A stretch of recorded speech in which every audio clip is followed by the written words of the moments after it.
Pakinggan po natin ang official statement ng Pamilya Aquino. Pero bago pong ating balita, huwag pong kakalimutan mag-subscribe sa ating channel at pindutin ang notification bell para lagi po kayo updated sa ating mga balita.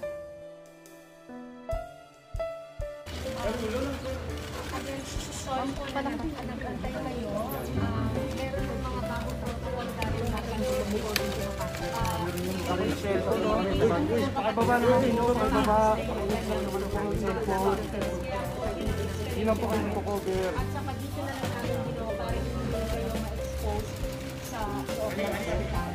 So ito po yung statement ng aming pamilya.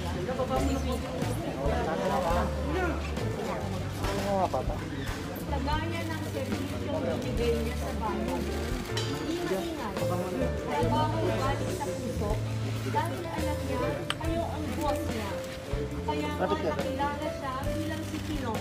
Dahil ayaw niyang maramdaman na dapat yung bigyan ng kakaibang pansin.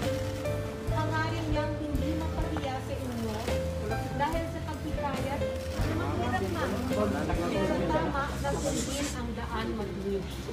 Nagawa niya ang lahat ng yon. Masakit po para sa amin na tahimik niyang tinanggap ang mga batikos. Nakatak sa aming mga makakapatid na nung sinabihan namin siyang magsalita at labanan ang mga maling haka-haka. Simple lang ang sagot niya sa amin. Kaya pa niyang matulog sa gabi.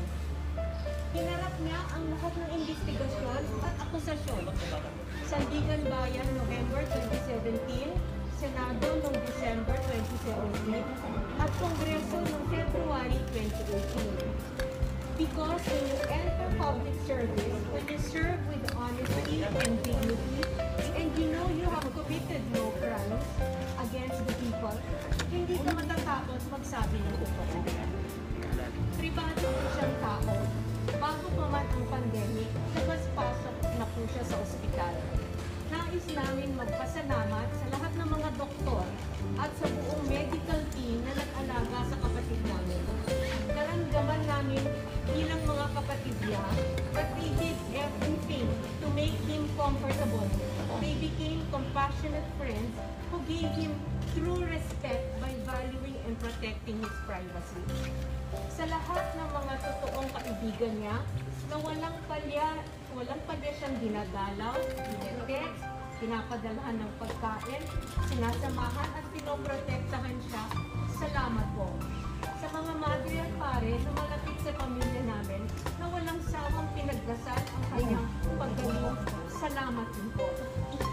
Sa tropa niya, kay Ivy at siguro ang numero 1 sa listahan, si Yoli, na 30 years siyang pinalagaan, lahat ng kasama niya sa Times na mula nung pandemic, bihirang nabuo dahil alam nila delikado para sa kanya.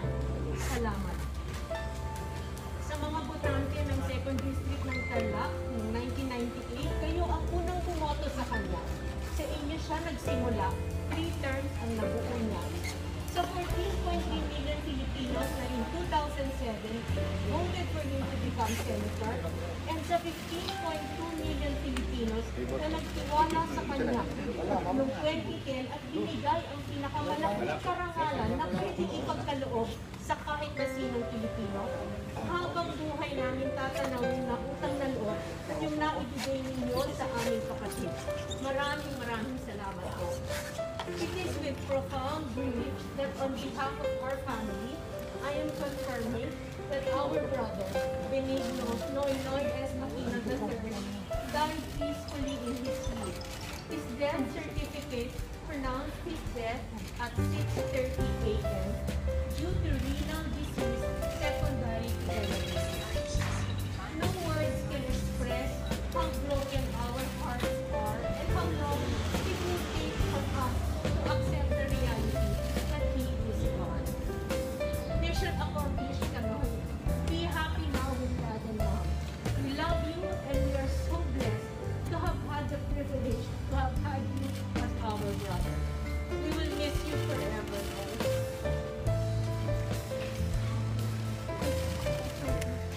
Thank you very much. Maraming salamat po sa inyong panonood. Huwag pong kalimutan mag-subscribe para sa iba pang showbiz updates. Kita-kita po tayo sa aking next video. Thank you!